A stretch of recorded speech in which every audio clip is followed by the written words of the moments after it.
Oron guys, nanabo ko. Gibaol ko ng uban guys. Kaya kuan, tama na itong mais. Iikot ko ang kuan guys.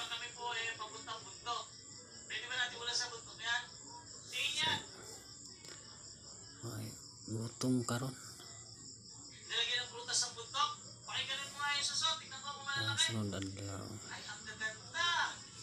linisin ko na to kasi may mga tanim ilang niyog dito na maliliit pa kasi nag-ubos yung mga niyog dati sa bagyong ulit.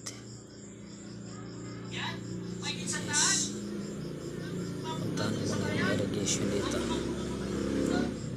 sa gilid ng ilog.